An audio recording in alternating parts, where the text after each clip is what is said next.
Welcome to the Orange Pew.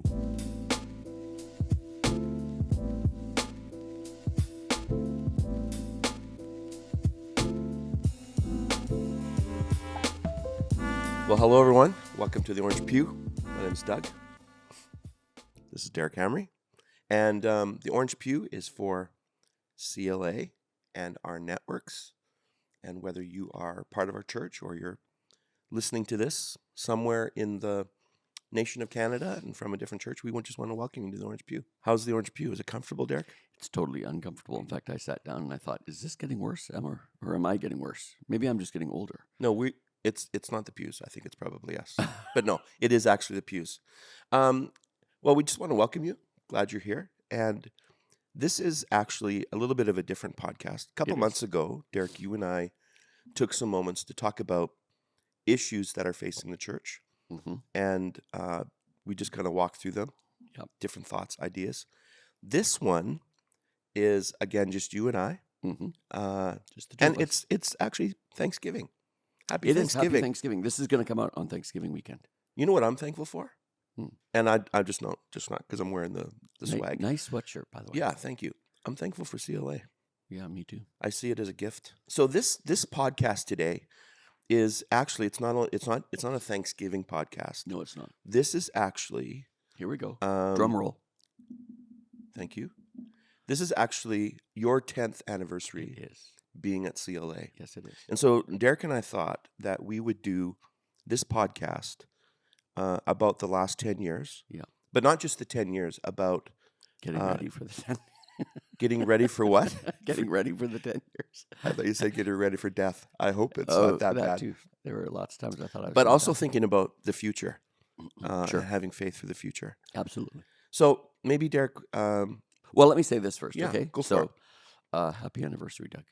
This is your 10th anniversary. It's gone. Surprise. It's gone very fast.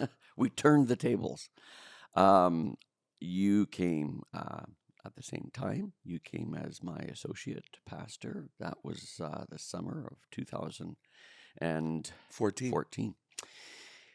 And you were so helpful in those early years before you abandoned me for Summit Pacific. Just wait, hold it. No, you continue, of course, to work here at my side, and it's just a great thing. I appreciate it. I appreciate your pastoral skills, your consistency, the cachet that you have with our congregation, and now expanded into the Bible College. And so I think even this week I've got a meeting with a cadre, a group of Bible College students that work at Langley campus, and you're always giving input, so it keeps you young out there, and now you're part-time here, Recovery Church. So first, I want to just say thank you. On the Sunday that they surprised me, I was watching watching the screen for the bumper, and then I had my sermon, and I was ready to go, and all of a sudden they started putting up all these shots from the last 10 years, and I was totally baffled because I thought, is this the bumper?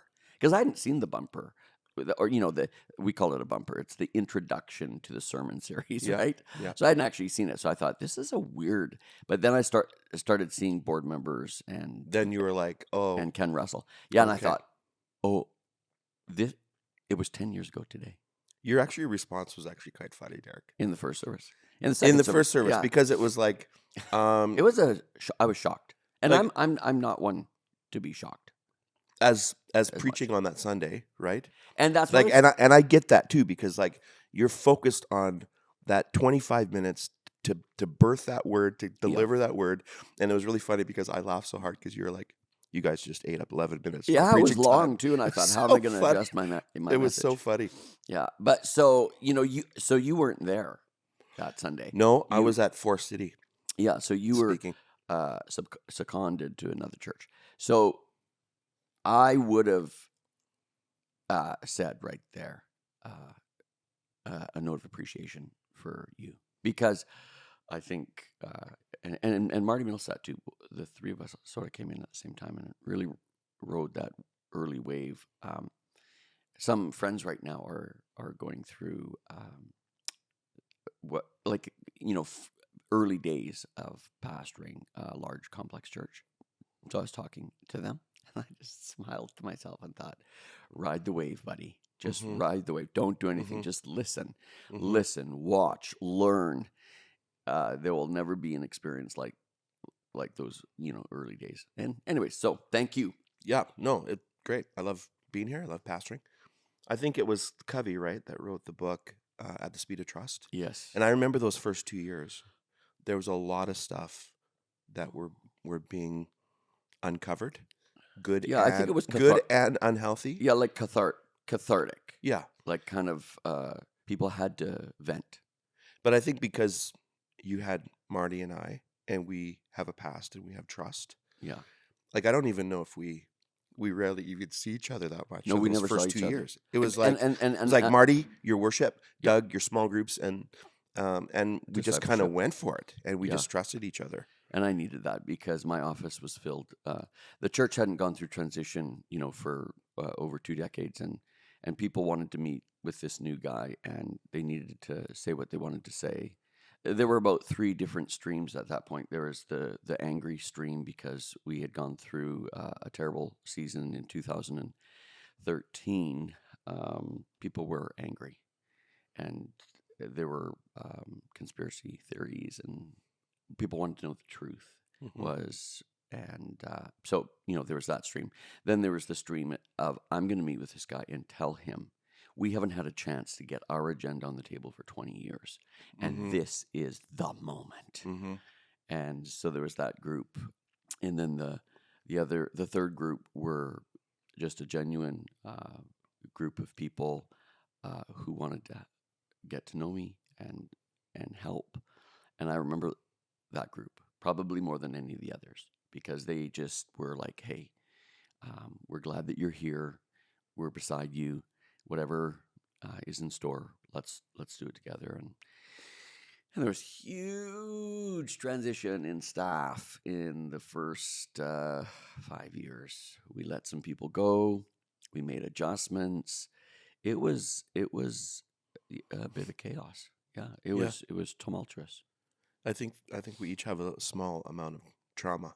PTSD. Yeah, That's coming. yeah, Our next guest, I think, in November yeah. is Yeah, Jim yeah. Caruso. Dr. Caruso. So I'm going to ask him a question about. Well, yeah, I'm going to ask him looking about forward to it. trauma and 'cause church I want to ask life. him about that too. Yeah, about trauma. Because I Yeah. think you have either people who are going to PRAY for you, or sometimes it's PREY. They'll prey on you, right? Yeah. Because they have an agenda and they want things changed their way, and it's difficult. Maybe, Derrick, let's start. Okay. If people are listening to this podcast, Yeah. 10-year anniversary, maybe there are some people who are listening, even in CLA, who don't know your history. Okay. So you're a seasoned pastor. You have been in ministry for 35 years. Yep. Where you were before you came to CLA was Emmanuel in West Kelowna. Yep. And that was a difficult transition, right? Like when you Yeah. when you feel a call of God or an invitation from a church, that's people don't realize that it's not just like okay, let's go. There's depth to that, and Yeah. there's sorrow and loss and grieving. And were you surprised by Absolutely. God's hand and transition from Westbank to CLA Langley? Yeah. So first of all, I didn't really think that we would come. I thought I was going to be part of the process to encourage the search committee to really ask some in-depth questions. I had a job, and I was really happy with my job, and my family was settled. Like Emmanuel, in you took Kelowna. it as it was like a church that was needed Yeah, revitalization. it was 17 years of revitalization, and there was Like the first argument was, high trust. do we buy new chairs? Right. First argument was, well, the first opportunity of ministry was, can we get a nursery going? And that was there were 50 people, and then we grew 500 people in 5 years. amazing. And then over amazing. the first 10 years, we baptized 500 people in Okanagan Lake. Mhm. So, most of those people, I was their only pastor. The trust was high. We were in the middle of of a brand new auditorium build, and I was doing fundraising for that. But so I just thought, the story of Abraham and Isaac was the narrative that God gave me, and so He's like, "Are you willing to lay down something precious, something important, i.e., Emmanuel, for me?" And I'm like, "Of course, you've always called the shots. This will be difficult, but I want you to know that I'm willing." Mm-hmm. But in my mind, I thought, okay, I'm just they had a very broad, like they looked in Australia and America and England and Canada, and it was a very broad search. So, and it was lots of people, like maybe 20 people or something. And so then you're like, okay, I'm just one little piece of this, and I'm gonna go tell them because I live next door. I was 400 kilometers away. Yeah. So I'm just gonna go tell them a couple of things that I've seen that I don't think other people would say who want a job. Mm-hmm. It might be a little critical, might be a little harsh. I'm a very direct person, so I just was like, I just want to say to you guys, So I was willing when it actually came down to 2 people, and then ultimately a unanimous invitation from the board to invite us. I was shocked, and I wasn't prepared, and after 17 years, there's just grief. And so my son, who's producing this, shout out to Jabber Productions. He's sitting over there watching. Jabber. Watching this, like, you could talk to him. Thank you, producer. Like he experienced tremendous upheaval and grief and pain, and had to process that. And as someone in grade 9, that was really hard. So we came because of the will of God. Absolutely, He trumps everything, and we knew that He would be the one to help us get us through. And I say that in Discovery all the time. So we do a class called Discovery, Sarah and I. We do it 3-4 times a year, 4 weeks. We're in one right now. 24 brand new people, most of them singles, and all over the world: Nigeria, Brazil, Southeast Asia. And you're looking at them, and they too are shocked. They too are going through trauma and grief. And I can honestly say to those people, I know what you're feeling. I know what you're feeling. And thank you for taking the risk to be in Discovery. Thank you for taking the risk to get to know new people. And God's with you. God's with you. God sees you. One of the questions that I had is, or have, and you can segue into that, is the last 10 years. We're going to talk about the 10 years. I'm going to ask you, what are the highlights and the joys, and what are also the lessons, maybe personally and ministry-wise. But what, Derrick, in those first 15 years, or I guess 20 years, because this is year 35 of ministry for you, what in the first 25 years of your ministry would you say prepared you for? I mean, you're not prepared. You're surprised by God. You're pulling your family out of West Kelowna. You're here. But what in those first 2 decades helped you and prepared you for leading a church like CLA and its campuses? Everything. I think everything in life prepares us for the next chapter. Joys and sorrows. Absolutely. Being raised in a single-parent home. The shout out to Mary. Yep. The reality of being mentored by Fred Fulford and the excellent foundation I got in my bachelor degree at Western Pentecostal Bible College, like honest to God. So that degree, my apprenticeship in Kelowna, my opportunity to be in Wainwright, Alberta, and walk through some very challenging days there with them, and becoming a pastor at 22. I became a pastor you were at 22 years of age, walking a church through moral failure. And it was tough, and I learned about people. Doug, I learned how to cry. I learned how to hold the one.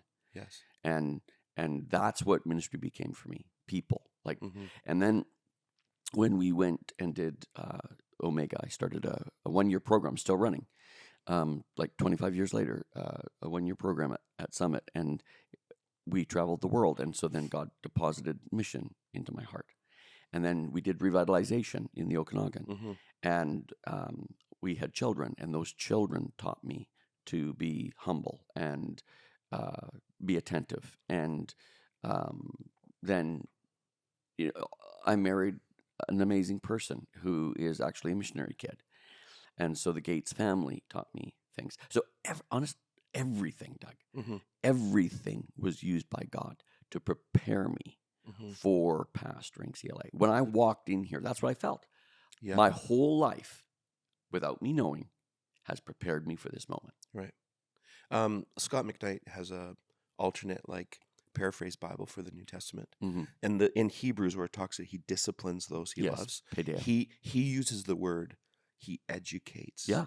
And I love that paraphrase of the Greek a better, because your first 25 years Yes. of pain, joys, families, there is a preparatory Yes. process. Paideia, that word, don't make light of the Lord's discipline. He disciplines those that he loves in Hebrews. That word means process. Mm-hmm. And I would say that to people, anybody right now Mm-hmm. that's going through whatever they're going through. Mm-hmm. Do not make light of the Lord's process in your Yeah. life. He has put you into a process Yes. to refine you, deepen your faith, Squeeze you. and allow you to be pure as gold. Yeah. And at the end of that section, it says that feeble and weak legs and arms will stand. Mm-hmm. The process Mm-hmm. is to strengthen us. Mm-hmm. And so, anyways, everything, and I think that's a big lesson. Later you'll say, what are the lessons? Well, Mm-hmm. I would say to people, what you're in right now is preparing you for tomorrow. I think age actually dictates how we look at suffering and pain in our lives. Sure. One of the things that we talk about at Recovery Church a lot is there's bad suffering. When you hurt someone, when you get hurt, when it's not negotiated. I don't think we should ask for suffering in this life, because I think there's going to be enough It that will come. comes. Don't pray for it. It's coming. Yeah. But there's also good suffering. And that means the things that God is refining in you for your flourishing. It's difficult when you're younger. It's I don't want pain. I don't want it. But we look back in our 50s and in 35 years of ministry, Mm-hmm. and are okay, there is good suffering. It's prepared me for something. It's not comfortable, but it's helped me to flourish. Mm-hmm. It's really good. There's two kinds of learning. There's the learning by mistake or by being treated poorly by others. Yeah. And then there's the good learning, which is you flourish, or what you touch flourishes, or something 1 + 1 = 2, and 2 is really good. Mm-hmm. So there's both kinds of learning. Mm-hmm. And in ministry, parts of my ministry is, I learned from others that that's not good. Mm-hmm. Like insecurity. Yeah. Insecurity is a brutal Killer. thing in Yeah. ministry. Yes. And I know that I have to wrestle that out of my soul. Yes. To a place of humility. And then over here, apprenticeship was so beneficial for me. Mm-hmm. It was a good way to learn. Mm-hmm. It was an affirming way to learn. I appreciated you just saying my 10 years. Yeah, it's good. But you said something. You said that I'm a direct person. But I just want to encourage you to say, I've watched you. I didn't really know your ministry life before we worked together here. Because we were brother-in-law, so we knew each other. Because we're brother-in-law, we know each other. But if Hmm. we were in Kelowna, sometimes I go to Evangel because I was Yeah. a youth pastor there for 10 years. It was really the last 10 years Sure. watching you, knowing that you're straightforward. I appreciate that, because there are times, sometimes people ask me, they're like, are you ever honest with Derrick? Always. Yeah. I have permission to walk in your office Yes. and say, Derrick, I do not agree. Yes. I don't, not with that intensity, but Derrick, Sometimes it is. I think we should think through this, or I don't know if this person is the right person, or I think this thing is. But here's what I deeply appreciate you, Derrick. I don't know if it's straightforwardness. You're just a truth teller. You just want to speak the truth. It's for people. It is for people. It's you're driven for the betterment of people. Yep. And I love that working with you. Is it always comfortable? No, because you do reviews. You're my boss. Mm-hmm. You're very honest with me, but I appreciate that, Thanks. Derrick. Let's go to maybe the lessons. Sure. Maybe just personal family lessons and then ministry lessons, and then give me highlights. Let's go into some of the things that in this last decade that you're like you would earmark. Uh-huh. That would be like that's a joy. That's a joy. Let's start the first one. Okay. Some of the lessons in the last 10 years. Okay, let me start with personal lessons. Okay, so Sarah does this probably even better than me, but I would say God's faithfulness to our family. It was really tested. Mm-hmm. So number one lesson is that everyone's going to be okay. So my son got married like a year and a half ago. Beautiful young girl, Lauren. She's amazing. Mm-hmm. Met her here. Shout out to Lauren. And so at the wedding, he had two groups of people in his wedding party. And about half of them were from West Kelowna, and about half of them were from here. Yeah. And I watched him, and I listened to those guys, and I listened to the speeches. Uh-huh. And deep in my soul, there was a stirring of, I told you it would be okay. Yeah. Because it wasn't. It wasn't. It was tough. It wasn't. Tough transition. There was tears and grief and lament. Even though CLA is a great church, and I never want to. It wasn't about coming here at all. It wasn't about embracing these beautiful people. Right. It was just about that first year of having to walk through that with our kids, new schools, and we left a neighborhood, that was so rich in relationship. When we went to West Kelowna, there was one family that came to our church from our neighborhood. When we left, there was a dozen. And when we pulled out on the day in the truck, leaving 2800 Doucette Drive behind in the rearview mirror, they lined the street. Yeah, it's beautiful. And were waving and banners and pots and pans. So cool. And I still get emotional. Sure. Because of how deep those relationships were. Yeah. So that was a gift from God, and it was just hard. I had to deal with that, and our kids had to deal with that. Here's the lesson. God cares about you and your family. Yeah. If pastors are watching this, God cares about your family, about your kids, and he's going to take care of you. And of course, you have to be attentive, and you have to do your part and all of that. Yes. But the faithfulness of God to settle our kids. All of our kids met spouses here. All of our kids, have settled here. And when we go back to Kelowna or West Kelowna, they're like, oh, man. Because they're so settled here now, it would be weird for them to go back. In fact, none of them have gone back. They've settled in other places, but not there. But if you'd ask them, like I remember, I think, speaking to our producer, Joel, it's like, what do you want to do? I want to move back to West Kelowna. But it wouldn't be that now. I don't think they all love the Lower Mainland. And their life is here, right? Yeah. Their relationships are here. So that's the number one lesson, I think, personally, is that God is in it. He's in it for you. He's in it for your family. He's working to the good, all things working together. And it's important what you also said, Derrick. It's you're not saying just this like nebulous, God is good, he's going to handle my kids. No, you still have your hands on your kids. You have deep relationship with them.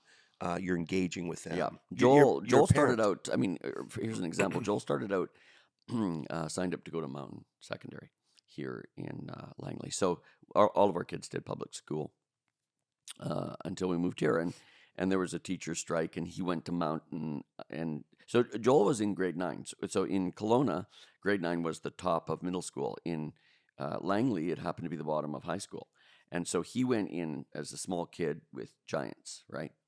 And it was just really hard for him to penetrate the crowd. And Mountain Secondary, it's just, if you've ever seen it, it's just, they've built a new one now, but it, you know, and Willoughby's just exploding in population. And Yeah. so it's just kids everywhere.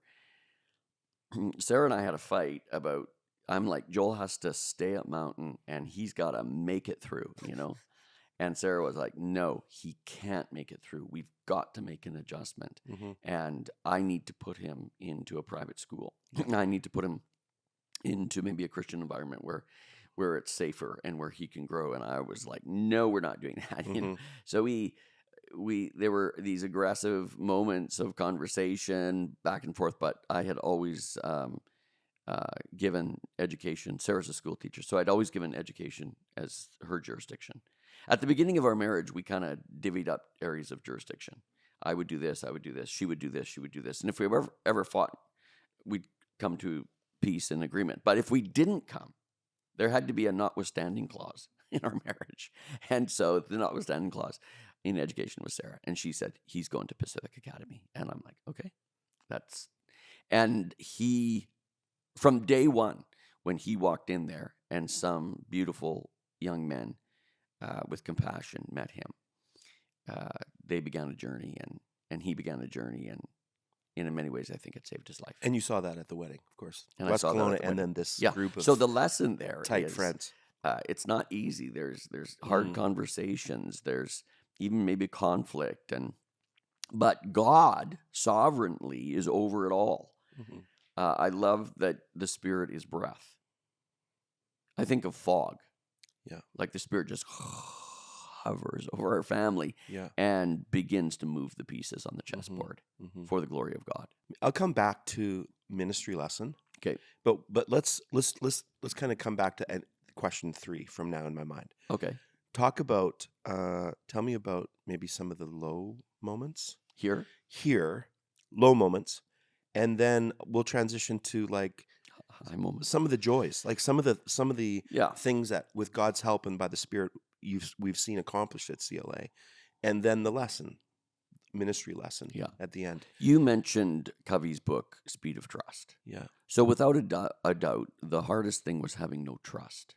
I came into a low trust environment. So I came from a very high trust environment in Kelowna. 17 years of and the pastor. church flourishing, and to maybe because of the previous couple years. Who is this guy? They were like, who is this guy? They were coming out of their own ecclesiastical reality, and there just wasn't trust. Mm-hmm. And it took so long, way longer than I ever expected, to begin to build relationship and to build trust. And trust is the equity that allows you to move forward. Otherwise, you're moving through quicksand, and it slows everything down. So that for sure was the most challenging part. Staffing was number 2. I needed a different staff. So there was a very strong attractional model previous, and my call was to a missional model.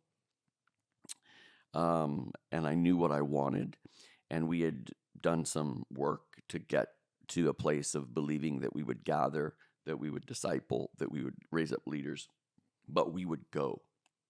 7 days a week, I wanted 3,000 people to go. Mm-hmm. And so the vision was clear, but the staffing wasn't. So here's an illustration. So one of the early coaches, Brent Dofos, and coaching was important to me. He said, look, no, it wasn't. It was Best Christian Workplace. It was the coach from Best Christian Workplace said this to me, because we had done a full staff survey. If people don't know what that is, it's another opportunity. It's an organization. Questionnaires. Everyone on the staff does it. Yeah. You do it by ministry models. You do it by ages, Departments, and it gives you this report on the health of your organization. And we were red. We were toxic. We were red. Low. It was low. Yeah, It was not exciting. No, so when I got the report, I was sick. Facts can be harsh, but they can also be your friends. Yeah. So I looked at the facts and I'm like, oh God, we have issues on staff. So I began with the ministry lead team to begin to assess what we needed to do. And so some people needed to be let go. Some people went on because they just didn't have the vision. And this is what the coach said. He said, you've got 10 people in the boat. And Derrick, you've got 3 people on your team actively rowing against you and the new mission for CLA. You've got 4 people with their oars in the boat. They're still making decisions about you. They're undecided. And then you've only got 3 people in the boat rowing with you. And I'm like, okay, what do we do? Right.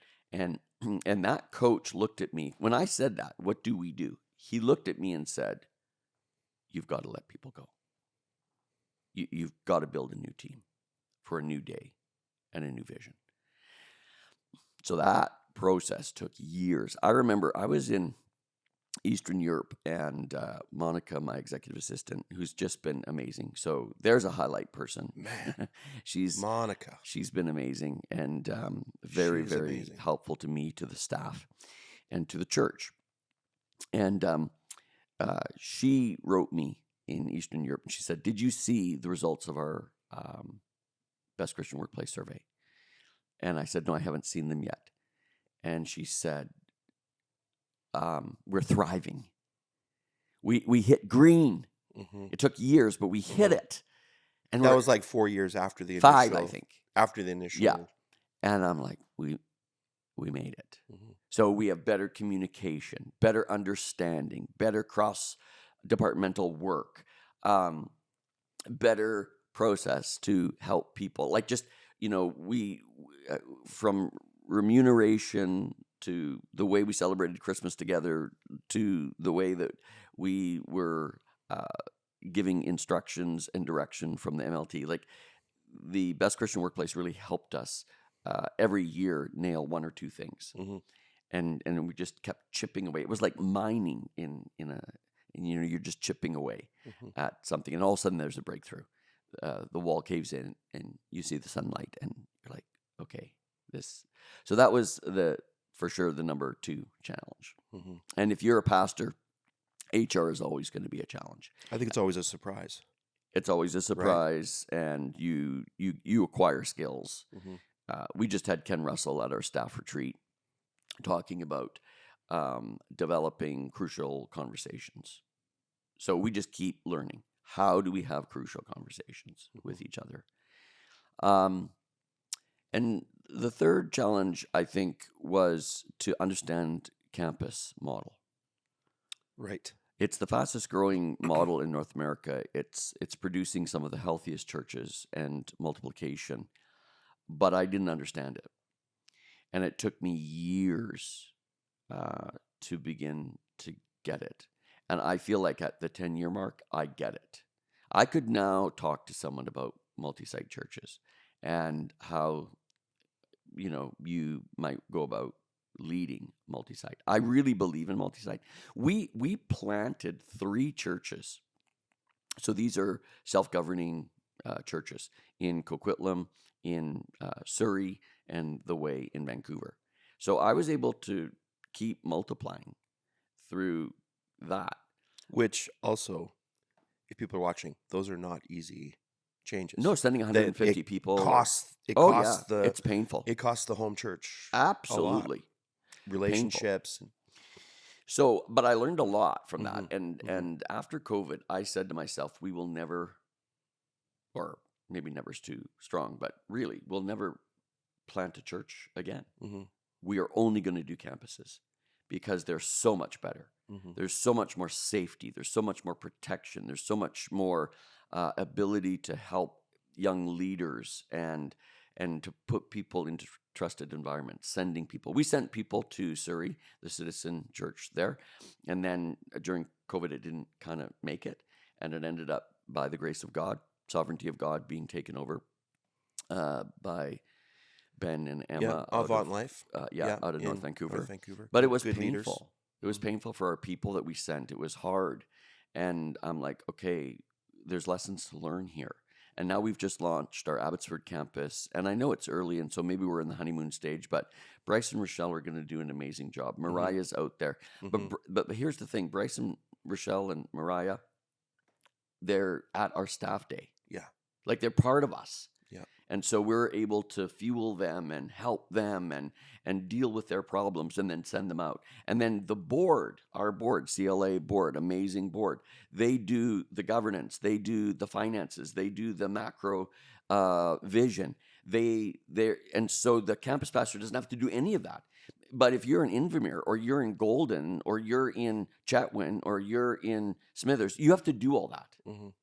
You have to do that. You're on your own. You're on your own. But our campus pastors are protected from some of this by gifted people. So it took me a while to learn multi-site. And now we have 4 sites plus Recovery Church. And we're going to keep expanding. And it's a healthy way to reach the lost and to reach new neighborhoods. And so those are the 3 right there off the top of my head. Those are the 3 difficult things. And I think the model of campuses, it instills its way down. Like in Recovery Church, Halifax Recovery Church started with Helm. our people, with the helm. We started Recovery Church in Abbotsford, and now we're beginning conversation with a group of people in Vancouver who want to start a Recovery Church. Yeah. So it's like they're on their own, but like the support of that.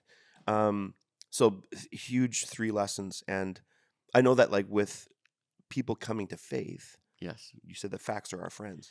More people come to faith through new, I mean, we'd say church plants, but for us, multiplication or church planting. You know, our verbiage is campus model, which is totally different than church planting. But more people come to faith through that. And we're seeing that now. Endeavor. We're seeing that already in Abbotsford through relationships. And it's amazing. I don't think that there was a year at CLA that we didn't baptize over 100 people in water. Yeah. So that's over 1,000 water baptisms. Yeah. So if you were to say to me, okay, what's the highlight? Yeah. Well, the highlight is always that CLA is a missional church. People are being baptized in water. People are coming to faith. People are being discipled. Rivers of living water flow out of Maple Ridge, flow out of Abbotsford, flow out of Langley, flow out of Souk and Recovery Church. And like I look at our Rev ministry, like over 200 kids at the Langley campus on Tuesday. And I'm like, okay. Over 100 young adults on Thursday nights. And the young adults just came back from their own retreat. Yep. And they're just like, we met God, you know. And so I look at what Debbie's doing on Wednesday, a couple hundred women plus children in these groups, learning, finding support. I look at Monday Night Men.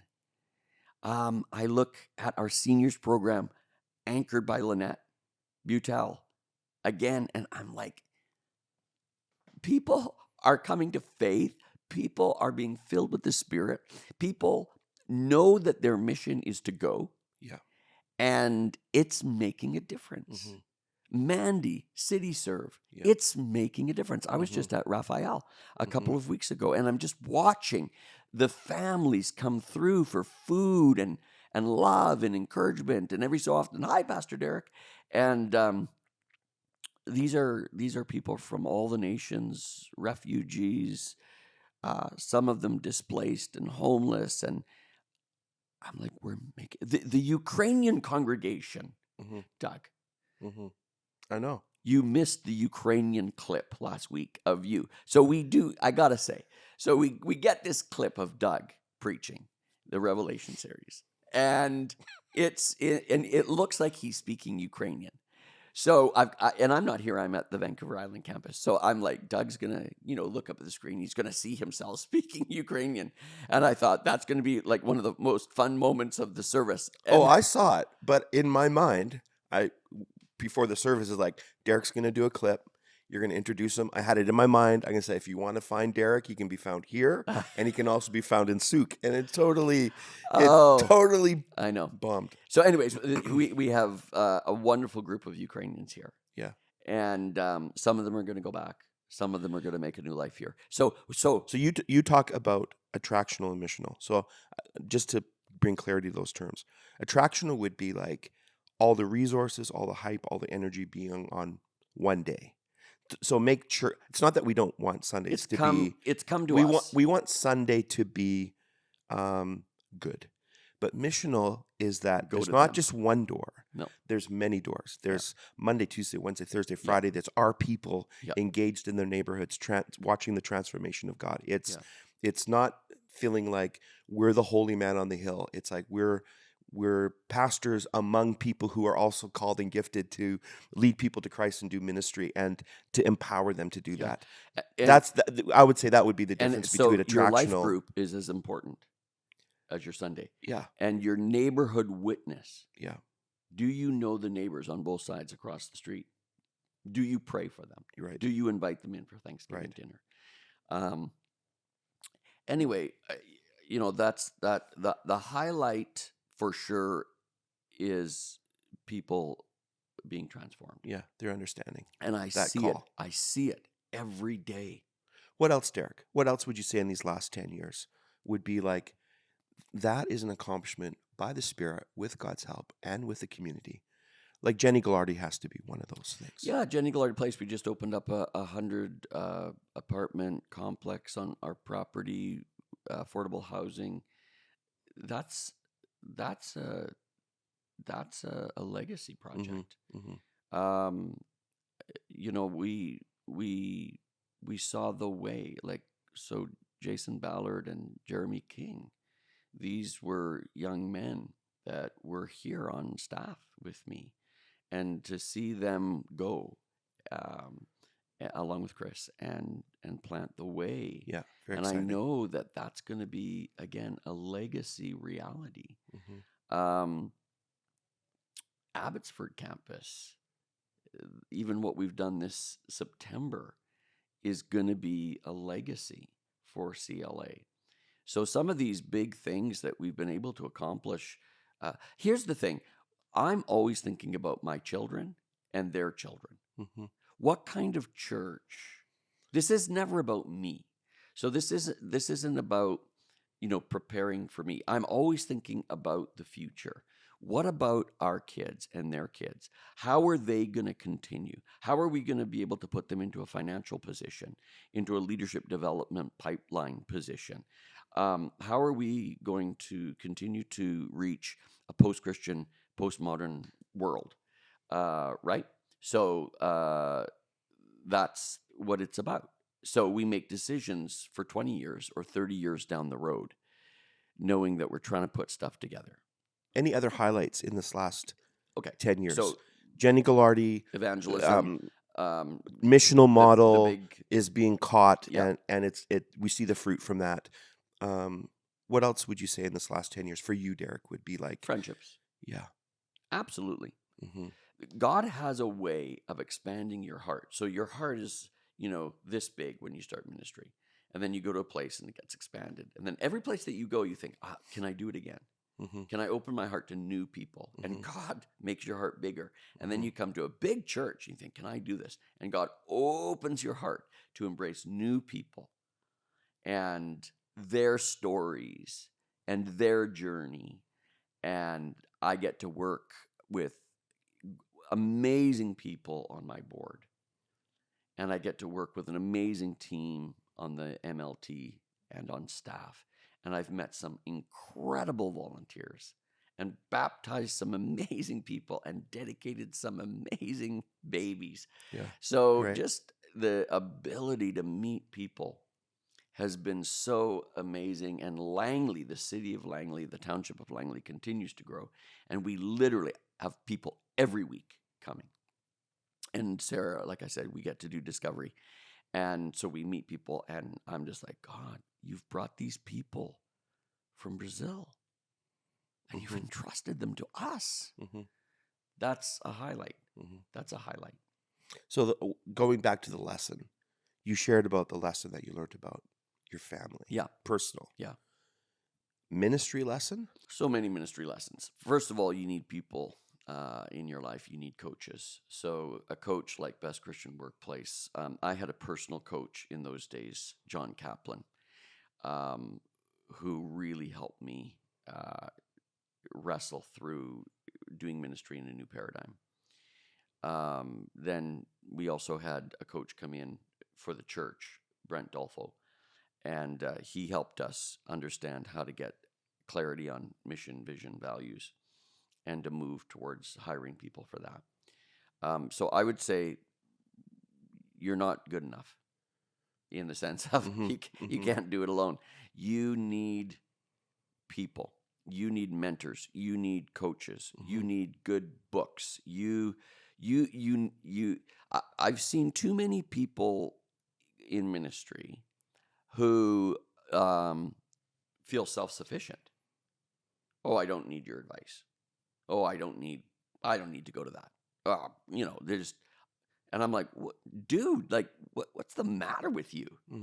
You're not good enough. Like, this doesn't rest on your shoulders. And if you carry on like this, a lone ranger, you're going to die. Because the weight and the responsibility of ministry in church, it'll kill you. And that happens every week. There's people all over the road. I've seen it 35 years. People laying on the side of the road. And you're like, dude, why did you try to do it alone? You selfish, insecure, stupid, and foolish person. Because there's help everywhere. There's help everywhere. Okay, so a little passionate about that, but there you go. I mean, the number one thing is No, I think that's coaching, crucial, mentoring. Derrick. Right. So your brother, Darren, his partner, Wendy. Yeah. I remember her telling the story because she does nursing on oil rigs in the north of BC. Trying to follow where you're going with this. Yeah, yes. It's going somewhere. And I remember her because she has people on the field. I remember a phone call. I think we were at a wedding or something, and she was talking to one of her workers, and she said, "Okay, Mary, if John's on the rig today, get the wound kit ready." And I was like, when she hung up the phone, I asked her, I said, "So is there a guy on site that you already know he's going to make mistakes?" And she goes, "Yeah, we just know it. If anybody comes on site, what they also do is they put a different colored hat on and a different color like vest on so people know that he's new in the job. Yeah. And they watch him and they have a person that follows him and they coach him." And I'm like, that's brilliant. And why don't we do that in ministry? Why don't we, as pastors going into a new culture, a new church, why do we think we are self-sufficient? Why don't we, and I think it should be every ministry transition, have a coach, talk to somebody, have somebody giving you advice and help. Yeah. And I think the thing is everybody says, oh yeah, but they don't do it. Yeah, you know, right. So you have to have, you have to put your actions to your words. So any other lesson? That times are changing and you have to change. So don't be afraid to do new models of ministry, new approaches.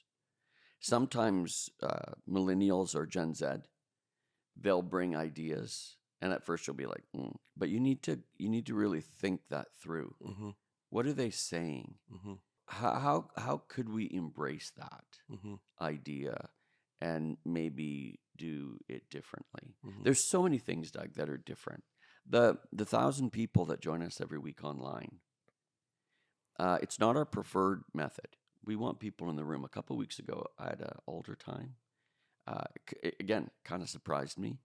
Hundreds of people responded. It was powerful. For fresh baptism in the Spirit, fresh encounter with the Spirit. And so there's something about being in the room. But, you have to go with the 1,000 people who are online too. You got to learn that and do that. And so there's always the multi-site, learning it, doing it, and stopping maybe doing other things that we once did. And so that's the second thing. The third thing I think is learning to be comfortable in your skin. Yeah. So obviously, in the early days here, there's a lot. That comes back to the not being insecure. Right. Like, just be you. Be you. I know you got to fight for that because, and I know we got a couple minutes here, but um, there was a lot of criticism in the first couple of years, like a lot of criticism, and sometimes it was crushing. There were times where I would drive home and think, I'm gonna have a heart attack. I'm gonna die because of the pressure, Mm-hmm. and Hmm. and the sometimes it was not very kind. And I'm like, okay, what am I supposed to learn here? I don't want to fight back. I don't want to be defensive. But I really had to be myself too. Mm-hmm. I had to be myself. I'm green, love people, and red. Get it done. Yeah. Move it forward. You're not saved to sit. Not saved to sit. So I know I'm going to be direct. Mm-hmm. I know I'm going to be persuasive. Mm-hmm. I know that I have a different preaching style than others. Theology is important to me. Mm-hmm. I went to Regent and did a master's degree in theology. It's important to me. I'm going to preach different than other people. Right. I'm gonna lead the staff my own way. Yeah. Yes. So that's not an arrogant thing, and there's a real balance there. Like, you can't be arrogant; you have to be humble. You have to listen to people, but you also have to be you. So Mm-hmm. maybe these are oxymorons. I don't know. Maybe there's a tension in what I'm saying. But Mike Bedell, God bless him, my associate after you, and I'm deeply grateful for Mike. He really helped us become more missional. He wrote a book. He knew the CLA context because he had grown up here and apprenticed here, and Laura was a Catalan, and so they were just so amazing. What a Mm-hmm. gift they were. Mm-hmm. Love you, Mike. So when Mike was here, I was leading a team to Jerusalem, to Israel. And we did this corny clip on a Sunday from the steps of the temple, the only part of the temple that still exists from the time of Jesus. Mm-hmm. Anyways, and we played that clip. So I'm in Israel. He's here anchoring things. I don't know, maybe year 5 or 6, somewhere in there. And when I got home, he said, Derrick, when we played that clip, and people laughed and people applauded, and I saw the connection between you and the congregation, he said, I realized for the first time, this is your church. Yeah. Right. You've passed the Rubicon. Mm-hmm. You're into new territory. You've gone through some of the dark valleys, and you're coming out into the plains. And I really feel like at the 10-year anniversary mark, we're coming into fruitfulness. Mm-hmm. We've come through all of getting to know each other, all the change, Right. COVID. We survived COVID. That was a massive test Mm-hmm. of character and perseverance. And we are clear now, and we're moving. And so on the 10th anniversary, I can say, and I said it in my AGM report, the best days are ahead of us. Mm-hmm. And that's not hyperbolic. Mm-hmm. That's true. I think the sky is the limit for the CLA family. And I think, honestly, the sky is the limit for the Pentecostal Assemblies of Canada, Mm-hmm. too. I think in this world, we are seeing people, Doug, walk into every one of our expressions Yeah. that have never been in church. Right. Right. Never been in Yeah. church. And they're just curious. Something has told them they should come. They're feeling prompted, Yeah. and they're searching in this chaotic and uncertain world for what is truth. And so I would say for everybody, and this is my last line, the best is yet to come. Mm-hmm. And the Spirit is with us. The culture is curious. Seize the day. Mm-hmm. There are phenomenal opportunities. Right. And partner with your millennials and Gen Z and reach Alpha generation. And God is going to use the church Yeah. to bring his kingdom. Beautiful, Derrick. So thank you. Thank you. Thanks for those that get to listen. I know that Yeah. you had some people come to you this month and say, I listen to the Orange Pew every time it's and I have emails that come. Mhm. So I know that people are watching on YouTube or listening, Mhm. and so reach out and say hi. Next month, Dr. Jim Caruso is coming. We're going to talk about trauma, and it's going to be a good one. My last question was, there's a camera there. There's a camera there. I was going to say, look into that. Oh yeah, I was going to say, look into that camera yeah. and give your hope in your future for CLA. But you did that. But you wanted to do those questions. You want to do Okay, them real so quick? This is Derek, we're getting to know you. Joel's nodding his head. Do the questions. Okay, here we go. We're getting to know you deeper. But these questions will take us to a depth that nobody has ever seen or understood.